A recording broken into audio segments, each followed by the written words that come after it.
ठीक है। तो आज का जो हमारा टॉपिक है क्या है, थारू जनजाति। उत्तराखंड की 5 जनजातियों में से एक कौन सी जनजाति, थारू जनजाति, जो सबसे अधिक जनसंख्या वाली जनजाति है हमारे राज्य में। अब अगर अन्य जनजाति की अपेक्षा देखी जाए, इसकी संख्या क्या है, सबसे ज़्यादा है।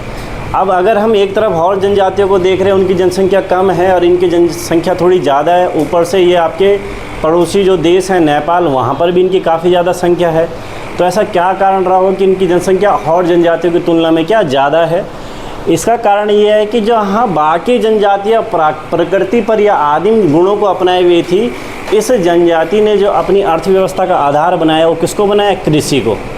जब तक आदमी क्या रहेगा, प्रकृति पर निर्भर रहेगा या जंगलों के जानवरों पर निर्भर रहेगा, तो वो खाने के लिए इधर उधर भटकता रहेगा, तो उसका जो निवास स्थान होता है वो स्थायी नहीं होता है। लेकिन जैसे ही आदमी कृषि को अपनाता है, तो खेतों को लेकर तो इधर नहीं जा सकता है, वहीं पर खेती करेगा। तो कृषि अपनाने से जीवन में क्या होता है, स्थायित्व होता है। तो इन लोग की जो अर्थव्यवस्था वो कृषि पर आधारित थी, जिससे इनको क्या मिला, स्थायित्व मिला। और धीरे धीरे इनकी जनसंख्या क्या होने लगी, बढ़ने लगी। और अभी आपके उत्तराखंड के अलावा आपको नेपाल के क्षेत्र और आपके बिहार तक विस्तृत मिलेंगे। तो उसी जो थारू जनजाति के बारे में पढ़ते हैं कि भाई ये जो जनजाति है, ये नाम कहाँ से हमें मिलता है, कैसे इनका ये नाम थारू पड़ा है।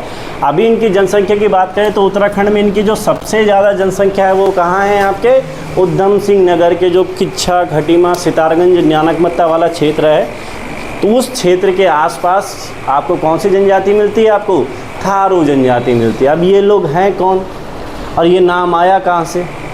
अब देखिए, शुरुआत में ये एक ऐसे क्षेत्र में इन्होंने रहना शुरू किया जिसको तराई कहा जाता है। तराई के क्षेत्र में क्या था, दिक्कत क्या थी कि पानी यानी कि दलदली भूमि बहुत ज़्यादा होती है, तो पानी की रुकावट ज़्यादा होने के कारण क्या होता है, बीमारियाँ बहुत ज़्यादा हो जाती है, जिस वजह से उस क्षेत्र में कोई रह नहीं पाता है। लेकिन ये लोग रहे, तो तराई में रहने के कारण एक नाम आया, कौन सा, थारूवाट।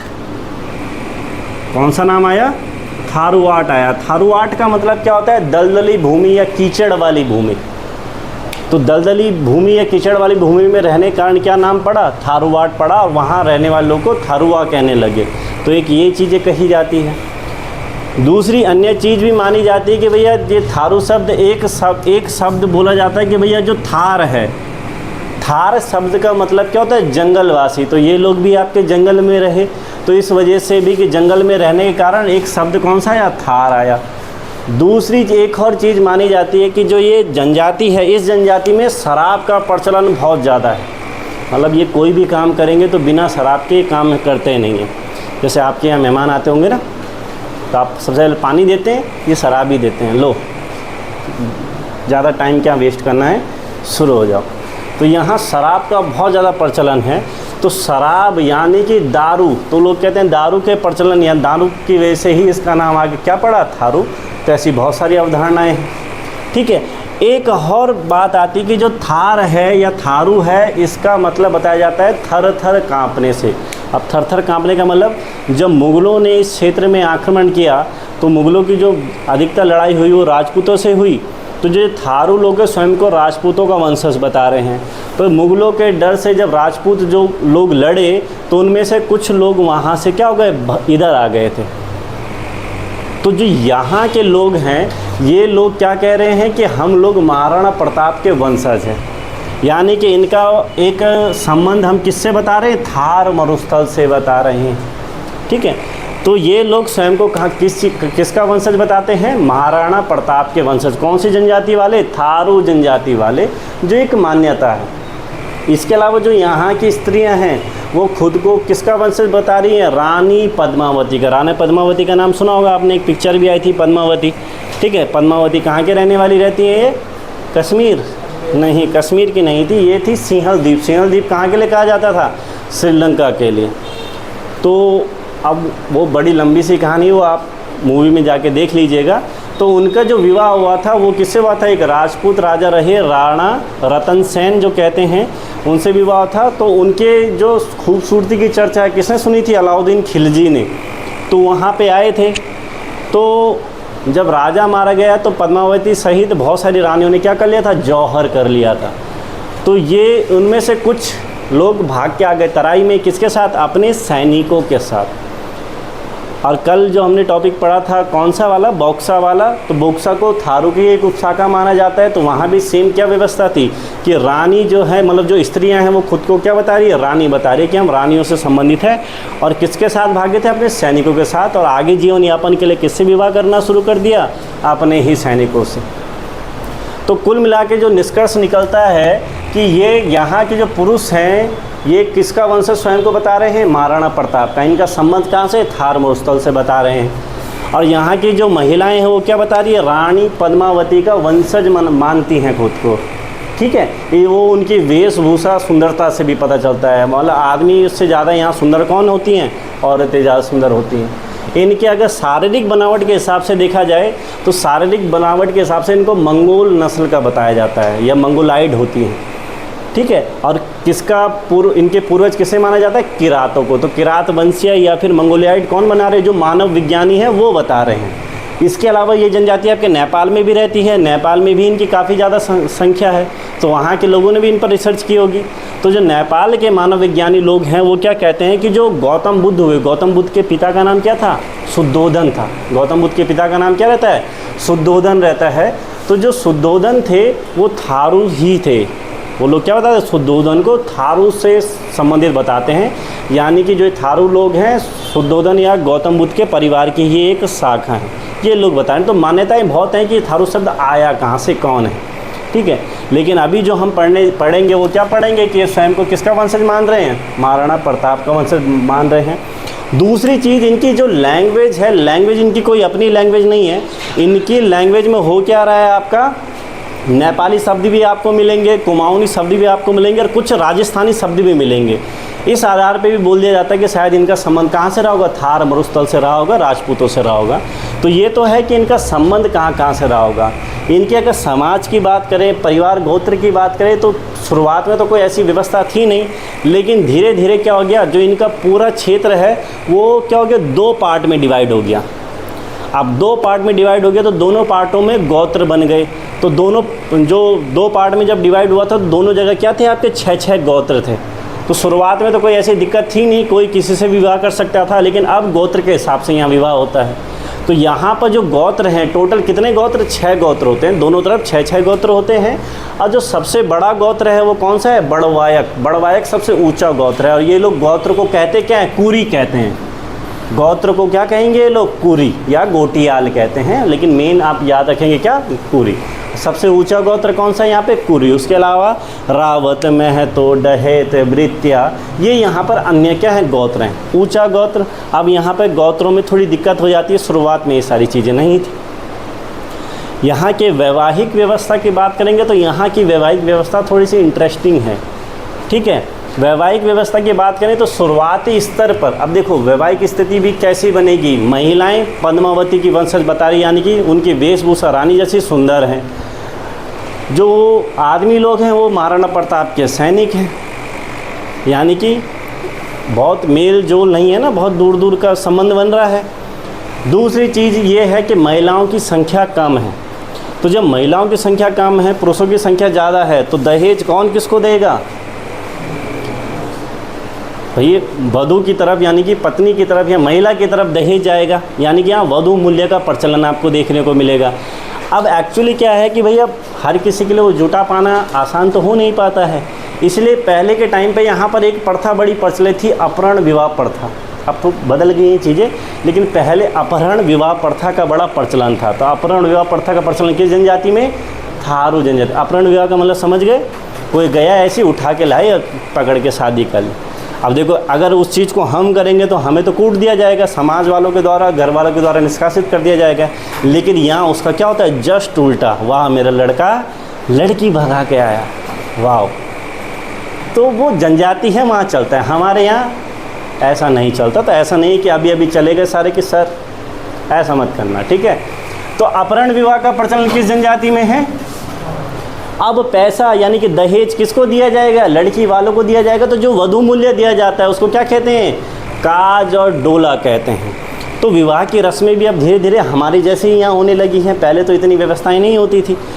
तो यहाँ पर क्या था, अब जैसे अपहरण विवाह थोड़ा सा ख़त्म होने लगा तो एक नई प्रथा आ गई, बदला विवाह। बदला विवाह का मतलब ये नहीं कि दूल्हा दुल्हन स्टेज पर चढ़ के एक दूसरे को कूट रहे हैं, वो बदला नहीं है। बदला विवाह का मतलब क्या हो गया, बदला विवाह का मतलब हो गया कि अगर इस परिवार से दूसरे परिवार में क्या जा रही है, लड़की जा रही है, ठीक है, तो बदले में दुल्हन का मूल्य चुकाना होगा, यानी कि उसको टेक की रकम देनी होगी। अब वो पैसा दे या अपने परिवार से भी एक लड़की वहाँ मुहैया कराए, मतलब एक परिवार से दूसरे परिवार में शादी हो रही है, एक लड़की इधर आ रही है तो एक लड़की यहाँ से जाएगी। अब ऐसा कैसे पॉसिबल है, वो इसलिए पॉसिबल है कि इनके परिवारों की जो मान्यता है, ये लोग संयुक्त परिवार में ज़्यादा विश्वास रखते हैं। तो संयुक्त परिवार में इनकी संख्या 100-100, 150-150 भी पाई जाती है। उस वजह से क्या होता है, एक परिवार से दूसरे परिवार में लड़की मुहैया कराना आसान हो जाता है। लेकिन धीरे धीरे अब क्या होने लगा है, समाज थोड़ा बदलने लगा है, परिवार अब एकांकी परिवार बनने लग गए हैं। अब अपने परिवार से लड़की कैसे मुहैया कराएंगे, तो इसलिए अब बदला विवाह की जगह कौन सी प्रथा ज़्यादा प्रचलित हो गई, 3 टिकठी प्रथा। उसमें क्या है कि मान लीजिए कि अगर उस परिवार से इस परिवार में लड़की आ रही है तो हम किसी अन्य यानी कि किसी तीसरे परिवार से वहाँ लड़की क्या करा सकते हैं, उपलब्ध करा सकें। मतलब इसमें अब 3 परिवारों का एक मेल जोल बना दिया। पहले 2 थे, क्योंकि पहले संयुक्त परिवार थे, अब एकांकी परिवार होने लगे हैं, तो आप किसी अन्य परिवार से भी उस परिवार में क्या कर सकते हो, लड़की उपलब्ध करा सके। ठीक है, तो याद रहेगा बदला विवाह प्रथा और 3 टिकठी विवाह प्रथा किस जनजाति में प्रचलित है। बदला विवाह पहले थी, अब क्या हो गई है, 3 टिकठी। अब पहले तो यही चीज़ें थी, लेकिन अब भारी लोग के संपर्क में आने से अब यहाँ सारी रस्में होने लगी जैसे हमारे यहाँ होती हैं। अब दूसरी चीज़ है कि हम जब पढ़ते हैं कि ये लोग मुग़लों के डर के कारण यहाँ भागे थे। मुग़लों की एक और आदत थी कि जब वो क्या करते थे, कहीं पर अटैक करते थे तो जितनों की भी शादी नहीं हुई होगी लड़कियों की, उनको अपने साथ लेके चले जाते थे। तो इस वजह से इस जनजाति के लोग डर गए, तो यहाँ पर एक नई प्रथा का शुरू हो गई। वो कौन सी थी, बाल विवाह प्रथा। ये लोग बहुत ही कम उम्र में लड़कियों की शादी कर देते थे। तो यहाँ पे कम उम्र में लड़कियों की शादी करने का कारण क्या था, ताकि मुग़ल लोग आके यहाँ पर इनको उठा के ना ले जाएं। ठीक है, तो यहाँ पर कौन सी प्रथा मिलेगी हमें, एक बाल विवाह प्रथा भी मिलेगी। तो वो रस्में जैसे हमारे यहाँ वो रस्में होती वैसे अब इनके यहाँ भी रस्में होती। सगाई की, शुरुआत में सगाई की। अब हम बोल रहे हैं इनके यहाँ विवाह की उम्र 10 साल है, जब बाल विवाह चलता है तो 10 साल की उम्र है, तो जाहिर सी बात है रिश्ते बहुत पहले या फिर घर में ही तय कर लिए जाते होंगे। तो जब रिश्ते घर में ही तय कर दिए तो वो क्या कहलाई, आपकी दिखनौरी प्रथा कहला गई। यानी कि जब सगाई होती है तो सगाई तो या तो ये होगा कि भैया कोई बिचौलिया गया बात करने के लिए, बिचौलिए ही होते हैं। इनके यहाँ बिचौलियों को मसपतिया कहते हैं। तो बिचौलिया होता है ना इंपॉर्टेंट शादी में, जो 2 परिवारों के बीच में क्या कराता है, संबंध स्थापित करवाता है। संबंध अच्छा हो गया तो बिचौलिए को कोई नहीं पूछता है, लेकिन गलती से थोड़ा गड़बड़ हो गई तो बिचौलिए को ज़िंदगी भर सुनने को होता है। वो अलग चीज़ है, वो तो समाज में चलता ही रहता है। लेकिन क्या होता है कि जो सगाई यहाँ पे होती है, सगाई को क्या कहते हैं ये लोग, अपना पराया। तो सगाई 2 प्रकार की हो गई, या तो आपने बचपन गर्भावस्था में ही तय कर लिया दिखनौरी प्रथा के स्वरूप, या फिर मसपतिया ने बोला कि विवाह के लिए रिश्ता विस्ता लेके गया तो वहाँ पर बात करके आ गया। तो ये क्या हो गई आपके अपना पराया। यानी कुल मिला के आपको ये याद रखना कि सगाई की प्रथा क्या है आपकी, दिखनौरी प्रथा या अपना पराया। किस में कहा जा रहा है, थारू जनजाति में सगाई को अपना पराया, और दिखनौरी प्रथा किस में प्रचलित है, थारू में है। ठीक है, अब होता क्या है कि शादी से कुछ दिन पहले लड़के के परिवार वाले लड़की के घर जाते हैं, वहाँ पर सारी चीज़ें तय करते हैं, कब होगा विवाह, कैसे होगा, सारी चीज़ें फिक्स करेंगे। तो जब वो सारी चीज़ें तय कर लेते हैं, मतलब विवाह से 10-15 दिन पहले, इस चीज़ को क्या कहते हैं ये लोग, बात कट्टी कहते हैं। जाते हैं, आज भी जाते हैं लड़की के घर में, पूरा फिक्स करते हैं। अब तो पहले से ही करने लग जाते हैं, लेकिन यहाँ क्या होता है 10-15 दिन पहले जाके सारी व्यवस्थाएं कि कब कब क्या क्या चीज़ें होंगी, तो उसको क्या कहते हैं, बात कट्टी कहते हैं। और जिस तिथि को विवाह निश्चित किया है उसको क्या कहा जाता है, पक्की पोडी कहा गया। तो ये दोनों में अंतर समझ में आ गया आपको कि बात कट्टी किसे कह रहे हैं और पक्की पोढ़ी किसे कह रहे हैं। 10-15 दिन जाके सारी चीज़ें तय करना, और विवाह जब तय हो गया कि इस टाइम पे ये सारी चीज़ें होंगी, वो क्या कहला रहा है आपका, पक्की पोढ़ी कहला रहा है। इतना क्लियर हो गया दोनों चीज़ें। अब यहाँ पे क्या होता है कि जब विवाह होता है, अब विवाह के बाद जब लड़की अपने ससुराल आती है तो उस दिन सारे पंचों को या गांव के मुखिया जो भी होते हैं उनको बुलाकर एक भोज देते हैं। उसको क्या कहते हैं, लठ मठा भोज। तो पंचों को देते हैं, पंचों को खुश करने के लिए या भोज की तरीके से।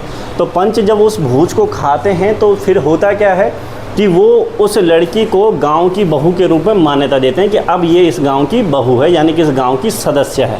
तो लठमठा भोज भी इसी प्रजाति में क्या है, इसी जनजाति में क्या है, प्रचलित है। कब दिया जाता है, विवाह के अवसर पे। लेकिन दूसरी चीज़, जब यहाँ बाल विवाह है, बाल विवाह तो 10 साल 11 साल की उम्र में हो सकता है, ठीक है। तो यहाँ पर एक चीज़ क्या है कि जब लड़की का विवाह हो जाता है तो 1 दिन या 2 दिन के बाद वो वापस अपने मायके चली जाती है। वापस कहाँ चली जाएगी, अपने मायके चले जाएगी। और कब तक रहती है वहाँ पे, जब तक वो सयानी ना हो जाए, यानी कि परिवार संभालने वाली स्थिति में ना आ जाए। और इसी को कहते हैं गौना प्रथा। गौना प्रथा सिर्फ एक ही जनजाति में हमें देखने को मिलेगी, वो कौन सी है, थारू। गौना का मतलब समझ गए, जब तक विवाह तो कर लिया, विवाह क्यों कर रहे थे, मूलों के डर से वो प्रथा बनी भी थी, लेकिन अभी लड़की छोटी, अभी नहीं संभाल सकती ये सारी चीज़ें। तो जब तक वो सयानी ना हो जाए तब तक वो अपने पिता के घर में ही रहती है। हालांकि पति पे कोई रोक टोक नहीं, वो जा सकता है लड़की के, मतलब जो उसका मायका या लड़की का मायका या लड़के का क्या हो गया, ससुराल हो गया, वो जा सकता है, उसमें कोई दिक्कत नहीं। लेकिन लड़की कब आएगी, जब वो सयानी हो जाएगी, जब मान लिया जाएगा कि अब ये संभाल सकती है सारी चीज़ें। तो गौना प्रथा का प्रचलन भी किस जनजाति में हो गया आपके, ये क्लियर। गौना प्रथा क्या होती है। उसके बाद जब वो वहाँ से स्थायी रूप से अपने घर आ जाती है, जब वो स्थायी रूप से अपने घर आ जाती है तो इसको क्या कहते हैं, उसको कहते हैं चाला। तो गौना प्रथा का मतलब जब सयानी होगी तभी आएगी। तो जब वो स्थायी रूप से आ जाएगी तो इस प्रक्रिया को क्या कहा जा रहा है, चाला। इस प्रक्रिया का संबंध थारू जनजाति से हो गया, ठीक है। तो ये सारी चीज़ें तो यहाँ पे हैं। अब देखो यहाँ पर वैवाहिक संबंध, यानी कि मान लीजिए कि किसी व्यक्ति की पत्नी मर जाए तो उसकी जो बहन यानी कि साली जैसे कहते हैं, विवाह करने का अधिकार है, ठीक है। विवाह करने में ऐसे कोई दिक्कत नहीं है, बस ये कि अपने ही घरेलू उसमें विवाह नहीं कर सकते हैं, ठीक है। अपने ही घरेलू उसमें विवाह नहीं कर सकते हैं। तलाक लेने का अधिकार भी है, लेकिन यहाँ पर अगर तलाक ज़्यादातर होगा भी तो महिलाएं ज़्यादा लेती हैं, पुरुष यहाँ पे तलाक ले नहीं पाते हैं। रीज़न क्या है उसका, महिलाओं की संख्या क्या है, कम है। तो महिलाओं की संख्या एक तो कम हो गई, दूसरा जब उसने विवाह किया होगा तो लड़की के पिता को कुछ रकम दी होगी, काज और डोला जिसे हम कह रहे हैं, तो बड़ी मुश्किल से एक विवाह हुआ और पैसे दिए। अब अगर उसे दूसरा विवाह करना है तो दूसरी जगह भी क्या देना पड़ेगा, रकम देनी पड़ेगी। अब इतना पैसा जोड़ने में दिक्कत भी हो जाती है, इसलिए पुरुष आम तौर पर यहाँ पर तलाक कम देते हैं। महिलाओं को ज़्यादा अधिकार तो दोनों को ही है, लेकिन महिलाओं के पास ऑप्शन ज़्यादा है, इसलिए वो क्या करती हैं, तलाक वलाक देते रहते हैं। अब महिलाओं के तलाक देने के अधिकार को क्या कहा जाता है, उरारी कहते हैं। क्या कहते हैं, उरारी। तो ये तो अलग कंडीशन है कि महिला अगर तलाक दे दी है, लेकिन अगर कंडीशन चेंज हो जाए, किसी महिला के पति का क्या देहांत हो जाए, तो यहाँ पर विधवा विवाह का भी चलन है। अब विधवा विवाह का चलन भी यहाँ पे अलग अलग प्रकार के विधवा विवाह होते हैं। मान लीजिए कंडीशन ये है कि भैया कोई विधवा महिला है, उनके पति मर गए हैं, वो पति के घर में ही रह रही है, उन्होंने किसी से विवाह किया, तो विवाह के बाद 2 ही कंडीशन होती है, या लड़की पति के घर में चले जाए या पति अपनी पत्नी के घर में आ जाए, जिसको घर जमाई कहते हैं। 2 ही चीज़ें होती हैं। तो यहाँ पर क्या है कि 2 प्रकार के विधवा विवाह होते हैं, एक चुटकुटा विवाह और एक उठान विवाह। दोनों क्या होते हैं आपके कि मान लीजिए कोई विधवा है, उसका विवाह किसी व्यक्ति से हो रहा है और उसके बाद वो व्यक्ति उसी महिला के घर रहने जा रहा है। महिला तो अपनी पुराने पति के यहाँ रह रही है ना, वो जो नई जिससे भी शादी हुई है वो अपने कहाँ जा रहा है, वो उसकी लड़की के यहाँ जा रहा है। अब ऐसे में वो लड़का यहाँ आया और मान लीजिए कि महिला और उसने मिलकर कोई प्लानिंग की और पुराने पति की संपत्ति बेचने लग गए, या उस आदमी ने संपत्ति बेची, इसका खतरा भी तो रहेगा। तो ऐसी कंडीशन में जिस आदमी से वो शादी करती है उसे टकला कर देते हैं, यानी कि उसकी चुटिया काट देते हैं, ताकि इनके से कहीं जाएँ तो इनकी पहचान रहे, हाँ इसकी चुटिया कटी हुई, ये संपत्ति कैसे बेच रहा है, तो उसके बारे में जाहिर सी बात है जांच पड़ताल होगी तो पकड़ा जाएगा। तो ऐसे में पुराने पति की संपत्ति टूट ना पाए, इस वजह से उसकी क्या कर दी जाती है, चुटिया काट देते हैं। तो ये कंडीशन कब है, जब वो लड़की के घर जा रहा है। लेकिन अगर कोई व्यक्ति ऐसा बोले कोई विधवा को लेके कि मैं इससे विवाह करना चाह रहा हूँ और इसको अपने घर लेके आऊँगा, देन ऐसी कंडीशन में क्या होता है कि वो जो जहाँ लड़की की पहले शादी हुई थी उस लड़की के घर वालों को थोड़ा बहुत पैसा भी देगा। तो इसको क्या कहते हैं, उठान विवाह प्रथा। तो दोनों चीज़ें क्लियर हो गई, चुटकुटा और उठान विवाह प्रथा क्या होती है। तो जब विधवा महिला का विवाह हो जाता है तो जो उस लड़की का पिता होता है उस अवसर पर जो भोज देता है उसे लठ भरुआ भोज कहते हैं। ठीक है। विधवा विवाह के बाद जो भोज दिया जाता है उसे क्या कहते हैं? लठ भरवा भोज। और यहाँ पर जब भी विवाह होगा तो विवाह से एक दिन पहले ये पूजा करते हैं भूमसेन देवता की, जिनको ये भूमिया देवता या बड़ा बाबा के नाम से जानते हैं। उनके पहले बलि वली देते हैं, क्योंकि थोड़ा जादू अंधविश्वास थोड़ा सा ज़्यादा है। तो शादी से एक दिन पहले किसकी पूजा करेंगे? ये भूमसेन देवता या भूमिया देवता या बड़ा बाबा की पूजा करते हैं। तो इस प्रकार की वैवाहिक व्यवस्था इस जनजाति में प्रचलित है। नेक्स्ट, अगर इनके खान पान या आजीविका की बात करें तो ये एक आत्मनिर्भर जनजाति है। आत्मनिर्भर का मतलब कि एक तो कृषि करती है और अपने डेली लाइफ के लिए जितने सामान चाहिए वो ये खुद ही बना लेते हैं। मतलब इसी जनजाति में आपको सुनार भी मिल जाएगा, बढ़ई, कुम्हार, लोहार सब मिल जाएंगे। ये सारे काम कर लेते हैं और उसमें एक्सीलेंट भी हैं। ऐसा नहीं है कि बेकार काम करते हैं, अच्छा काम करते हैं। लेकिन दूसरी चीज़ है, ये अपनी कला को बेचते नहीं हैं। मतलब चीज़ें अच्छी बनाते हैं, चटाई हो गया, जो भी चीज़ें हैं ये अच्छी बनाएंगे, लेकिन उसको कभी बेचते नहीं, उसको उल्लंघन मानते हैं ये, इसलिए अपनी कला को नहीं बेचते। ये आत्मनिर्भर जाति है। अब यहाँ पर जो शिकार करने जाते हैं ये लोग, देखो आखेट होता है, जंगलों में रहे हैं तो थोड़ा बहुत ये क्या मांस वांस भी खाते होंगे। तो जब ये शिकार करने जाते हैं, शिकार को क्या कहा जाता है? खाबर कहते हैं। तो शिकार करने के लिए अगर जंगल में शिकार करने जाना है जानवर का, तब तो पुरुष अधिकतर जाते हैं। लेकिन अगर मछलियाँ मारनी हो, क्योंकि इनका जो सबसे पसंदीदा भोजन है वो मछली और चावल है। अब खाना बनाएगा कौन? महिला बनाएगी। तो जो मछलियाँ मारने जाते हैं तो यहाँ पुरुष और महिलाओं दोनों का दल अलग अलग जाता है। और जो लड़कियां हैं वो पुरुष जो भी मछलियों पर हाथ लगाएंगे उसको कभी नहीं छुएंगी। और यहाँ पे पुरुषों को भोजनालय में जाने का अधिकार ही नहीं है। क्यों? रीज़न समझ में आ रहा है? लड़कियाँ कौन हैं? लड़कियाँ अपर लेवल पे हैं ना, रानी की वंशज हैं। और लड़के कहाँ हैं? लड़कों के साथ ऐसा ही होता है, उनको भोजनालय में जाने का अधिकार नहीं है। लड़का अगर बड़े भाई की पत्नी या छोटे भाई की पत्नी मजाक भी नहीं कर सकता है। ये सारी चीज़ें यहाँ पे हैं। वो रानियाँ हैं, कैसे उनसे कुछ बोल ले वो तो पीट देंगे, ठीक है।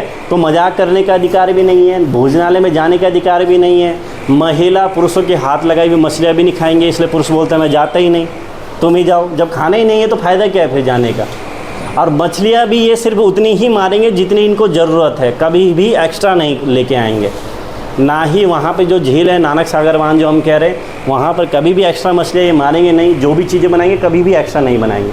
भोजन का प्रचलन ठीक ठाक है, शराब का प्रचलन ठीक ठाक है। शराब कौन सी वाली पीते हैं? ये जो चावल से निर्मित शराब होती है, जिसको क्या कह रहे हैं ये लोग? जाड़ कह रहे हैं। और खाना प्रॉपर 3 टाइम का, ऐसा नहीं है, क्योंकि आलसी बहुत हैं, खा के सोने वाले लोग हैं। ये आलसी बहुत हैं, लेकिन जिम्मेदार भी होते हैं।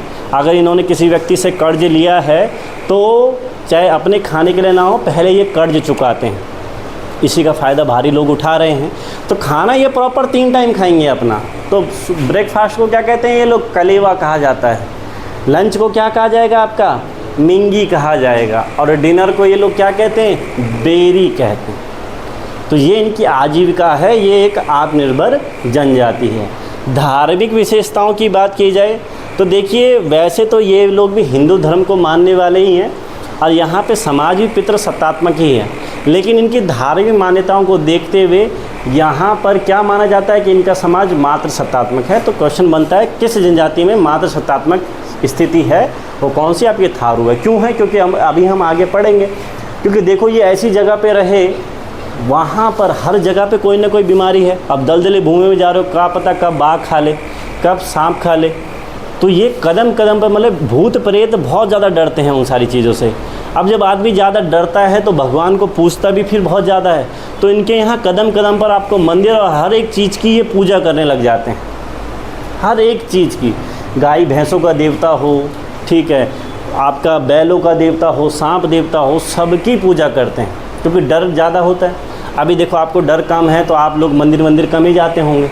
लेकिन मान लीजिए जिस दिन रिजल्ट आने वाला हो और आपने बहुत मेहनत की हो 1-2 साल, उस दिन देखना आपकी स्थिति, हे भगवान जो कुछ हो कल से सब बंद कर दूंगा मैं, बस आज बचा लेना। होता है ऐसा? तो कब आ रहे भगवान जी याद? जब अपने मतलब है। वैसे भगवान जी को पूछता ही नहीं, ठीक है। वो ठीक भी है कि भगवान को याद नहीं भी करना चाहिए ज़्यादा, क्योंकि ज़्यादा भगवान को याद करोगे, पता चला किसी दिन भगवान ने याद कर लिया तो फिर बहुत दिक्कत हो जाती है ना। चलिए ठीक है, कोई नहीं, जो भी व्यवस्थाएं हैं वो इस जनजाति में, आप इस चीज़ का तनाव मत लीजिए। आप देखिए धार्मिक परंपरा, अब हम कह रहे हैं कि अंधविश्वास का प्रचलन बहुत ज़्यादा है, डरते बहुत ज़्यादा हैं, इसलिए जाहिर सी बात है भगवान या देवता भी बहुत ज़्यादा होंगे, पूजा वूजा भी ज़्यादा होती होगी। समाज कैसा है, मातृ सत्ता में, क्योंकि पावर्स ज़्यादातर किसके पास है, महिलाओं के पास है। पावर आप महिलाओं के पास ही है ना। धन चाहिए, किसकी पूजा करोगे, लक्ष्मी जी की पूजा करोगे। शक्ति चाहिए, किसकी पूजा करोगे, काली माता या दुर्गा, यही पूजा करेंगे आप। और अगर विद्या चाहिए, किसकी पूजा करोगे, लड़कों के पास क्या है। इसीलिए तो जब घर में लड़की होती कहते हैं देवी हुई है, लड़का होता है कभी कहा किसी ने कि अजी तुम्हारे यहाँ तो ब्रह्मा विष्णु महेश हुआ है, कोई नहीं कहता है। क्या कहते हैं, भैरू होगी, कोई इज्जत नहीं है। ठीक है, लड़कों टेंशन मत लो तुम, बट ये होता है। यहाँ पर ज़्यादातर देवियों की ही पूजा होती है शक्ति रूप में। तो 4 प्रकार की पूजा यहाँ होती है साल भर में। कौन कौन सी पूजा होगी आपकी, हरिया पूजा होगी, दशहरा पूजा होगी, लेवांगी पूजा होगी, धुरिया पूजा होगी। ठीक है, हरिया पूजा आपकी जो फसल काटनी होती है, आप लेवांगी पूजा एक जेठ के महीने में होती है, एक अगहन के महीने में होती है, एक आपके कब दशहरों के टाइम पे होती है। तो ये 4 टाइप की यहाँ पे पूजा होती है और हर एक चीज़ के लिए देवी देवता को पूछते हैं। इनके जो मुख्य देवता है कौन है आपके, खड़गा भूत या फिर पछावन उनको कहा जाता है। अब जैसे बीमारी होती है ऐसे दलदल क्षेत्रों में चेचक जैसी बीमारी हो जाती है, तो चेचक जैसी बीमारी को दूर रखने के लिए किसकी पूजा ये कर रहे हैं, शीतला देवी की पूजा कर रहे हैं। फिर पशुओं की भी तो रक्षा करनी पड़ती होगी, कोई बड़ा जानवर आ गया उनको खा दिया, तो पशुओं की रक्षा के लिए ढोर चंडी देवी की पूजा कर रहे हैं। फसल भी खराब हो सकती है ऐसे क्षेत्र में, दलदला क्षेत्र ज़्यादा है, तो इसलिए वो जगमथिया देवी की पूजा कर रहे हैं। अब शिकार करने जा रहे हैं, शिकार ही ना मिला तो इसलिए शिकार की देवी के रूप में किसकी पूजा करते हैं, ये बागेश्वरी देवी की। भूमिया देवता बड़ा बाबा, यानी कि ये तो भूमसेन देवता है। भूमसेन देवता की हमने अभी बात की थी, कब पूजा करते हैं, विवाह से 1 दिन पहले। और इनका जो मंदिर होगा, मतलब मंदिरों को क्या कहते हैं, धीवर, गांव के प्रधान के घर के सामने होगा, तो वहीं पर जो बलि होगी तो वहीं पर चढ़ाते हैं। ज़्यादातर ये मुर्गे और सूअर की बलि देते हैं। ठीक है, इसके अलावा बच्चों की रक्षा के लिए किसकी पूजा करते हैं, अखेड़िया देवता की पूजा की जाती है। किसकी पूजा करते हैं, अखेड़िया देवता। ठीक है, गाय और बैल की रक्षा के लिए धर्मराज देवता की पूजा करते हैं। ठीक है, उनको गौशाला में रखते हैं। ठीक, एक आपकी वन देवी होती है, वन देवी की पूजा करेंगे तो उनका जो मंदिर होगा इन्होंने जंगलों में बना रखा होगा। इसके अलावा ये लोग संपत्ति की पूजा भी करते हैं। और संपत्ति की देवी किसे मानते हैं, ये जाखिन देवी को किसका रूप माना जाता है, संपत्ति की देवी का रूप माना जाता है। तो ज़्यादातर आप पूजा देखोगे किसकी पूजा हो रही है, मातृ शक्तियों की पूजा हो रही है। इसीलिए इस आधार पे ही इनका समाज, और फिर ये क्या हैं, पुरुषों को भोजनालय में जाने का अधिकार नहीं है, महिलाओं की ज़्यादा सुनी जा रही है, परिवार में उनकी उच्च स्थिति है। इस आधार पे हम क्या मान लेते हैं कि इनका समाज कैसा है, मातृ सत्तात्मक समाज इनका समाज। ठीक है, तो एक ही में पढ़ेंगे हम, वो कौन सा हो गया आपका, थारू हो गया। इनके त्यौहार की, नृत्य गीतों की बात करेंगे तो त्यौहार तो ये सभी मनाते हैं। बजहर हो गया यानी कि बैसाखी त्यौहार। दिवाली त्यौहार से ज़्यादा क्वेश्चन बनते हैं, क्योंकि दिवाली एक्चुअल में क्या है कि दिवाली हम किस उपलक्ष्य में मनाते हैं, क्योंकि जो श्री राम जी थे वो कहाँ आए थे, वापस अयोध्या वापस लौटे थे। तो सारे लोगों ने तो इसलिए खुशी मनाई कि जो श्री राम जी थे वो अयोध्या वापस लौटे। लेकिन थारू तो जंगलों में रहने वाली जनजाति थी, राम 14 वर्षों के लिए जंगलों में ही रहे थे। तो इस जनजाति को थोड़ा बुरा लगता है कि राम हमें छोड़ के जा रहे हैं, भाई दूसरे के यहाँ तो आ रहे हैं इसलिए वो खुशी मना रहे हैं, लेकिन हमें तो छोड़ के जा रहे हैं, इसलिए दिवाली को शोक पर्व के रूप में मनाते हैं। तो ये क्वेश्चन बहुत ज़्यादा बनता है, कौन सी जनजाति दिवाली को शोक पर्व के रूप में मनाती है, वो कौन सी है, थारू है। इसके अलावा एक और इम्पोर्टेंट त्यौहार है यहाँ पे इनका, होली। अब हमारे लिए होली क्या होगी, एक तो होली का दहन वाली होती है छोटी होली और एक बड़ी होली। लेकिन इनके यहाँ जो होली होती है वो 1 महीने 8 दिन की होती है। तो इसमें 2 होलियाँ होती हैं, एक जिंदी होली और एक मरी होली, यानी कि एक उजली होली और एक बैठकी होली। तो उजली होली यानी कि जिद्दी होली जो होती है वो 1 महीने की होती है, जो शिवरात्रि से शुरू हो जाती है और होलिका दहन तक। इस ड्यूरेशन में होलिका दहन वाले दिन बढ़िया से रंग वंग खेलते हैं, मिठाई विठाई बांटो, डांस वांस करो। होली के टाइम पर ही एक डांस करते हैं, खिचड़ी नृत्य जिसे कहते हैं। महिला पुरुष दोनों रूप से समान भाग लेते हैं। तो होली के टाइम पे कौन सा नृत्य करते हैं ये लोग, खिचड़ी नृत्य। तो उस टाइम पे बढ़िया से गांव जी का जो प्रधान, गांव के जो प्रधान होंगे उनके घर में जाएंगे, गाना वाना बजाना होगा, सारी चीज़ें होंगी। उनके घर से ही उत्तर से दक्षिण दिशा की तरफ ही ये बिल्कुल होली खेलते हुए जाते हैं। लेकिन जैसे ही होलिका दहन ख़त्म हो जाता है, होलिका दहन के बाद 8 दिन तक चलती है मरी होली। उस टाइम पे ये लोग क्या नहीं करते, होली खेलते, रंग वंग नहीं लगाते हैं। इस ड्यूरेशन में क्या होता है कि जैसे कोई मिट्टी का कोई बर्तन है उसको तोड़ दिया जाता है, उसको मिट्टी को कलेक्ट कर लेते हैं ये लोग, और उसमें क्या मिला देते हैं, अनाज मिला देते हैं, एक छोटा सा क्या एक आकार सा बना लेते हैं। और जिस दिन लास्ट दिन होता है होलिका दहन के 8 दिन बाद, यानी कि लास्ट दिन होता है, उस दिन ये लोग क्या करते हैं, उस दिन उस चीज़ को, यानी कि जो उन्होंने बनाया है उसमें क्या आपका अनाज वनाज मिला के मिट्टी के जो मिट्टी बनी है उसको कहते हैं खकनेरा। क्या कहा जाता है यहाँ पे, खकनेरा। उसको क्या करेंगे ये लोग, प्रधान जी की अगुवाई में उसको गांव के दक्षिण दिशा में लेके जाते हैं ये लोग। पूरा गांव उनके साथ चलेगा, मारते पीटते लेते हुए जाते हैं, और वहाँ पर प्रधान जी जो बना रखा है उसको तोड़ देंगे, हल से तोड़ देंगे या किसी और चीज़ से तोड़ सकते हैं। अब वो ऐसा क्यों माना जाता है, ऐसा ये इसलिए मानते हैं कि जो हमारे भी दुख दर्द आत्मा भूत प्रेत हम पे लगा हुआ है, इसको हम दूर छोड़ के आ देंगे, यानी कि इसका मतलब ये अब हमारी ज़िंदगी से चले जाएगा, तो ये मान्यता है। तो मरी होली इस संदर्भ में ये लोग मनाते हैं। उसके बाद जब ये कुछ चीज़ को तोड़ देंगे, फिर वापस आएंगे, तो वापस आते हुए फिर उस दिशा की तरफ नहीं देखते हैं ये लोग। और जितने ड्यूरेशन है प्रधान जी के घर से वो मिट्टी का जो उन्होंने चीज़ बनाई है, जब तक वो वहाँ पर उसको तोड़ नहीं देते, उतनी ड्यूरेशन में गांव का कोई भी आदमी किसी भी महिला से या कोई भी महिला किसी भी पुरुष से मजाक कर सकती है। इस टाइम पे मजाक करना वर्जित नहीं होता है, वैसे थोड़ा टफ होता है, लेकिन इस टाइम पे ये सारी चीज़ें होती हैं। तो ये यहाँ के क्या हैं, त्यौहार हैं। राजनीतिक व्यवस्था, अभी ये भी लोग भी अपनी बिरादरी पंचायत पे ज़्यादा भरोसा करते हैं। बिरादरी पंचायत में केस क्या जाएंगे, या तो ज़मीनी विवाद का मामला चले जाएगा, या झगड़े होंगे, या तलाकशुदा या विधवा महिला कोई ऐसा संपत्ति का मामला होगा, ये मामले यहाँ पे जाते हैं। तो ये मामले बिरादरी पंचायत यहाँ पे होती है, जिसका मुखिया कौन कहलाता है, आपका चौधरी, या उसको क्या कहते हैं, महतो। अब उस चौधरी को सलाह देने का या राय देने का काम कौन करता है, आपका बड़धेर करता है। और आपके जो कौन होते हैं, भले मानस होते हैं, यानी कि दरोगा, भले मानस हो गए। इनका काम क्या है, कानून का पालन करवाना, जो उन्होंने बोला उसका पालन कराना। और जो चौकीदार है, इसका काम जो भी सूचनाएं दी गई हैं, जो भी आपके वाद विवादी यहाँ वहाँ पे आए हैं या घरों में हैं, उन तक सूचना पहुँचाना किसका काम है, भले मानस का।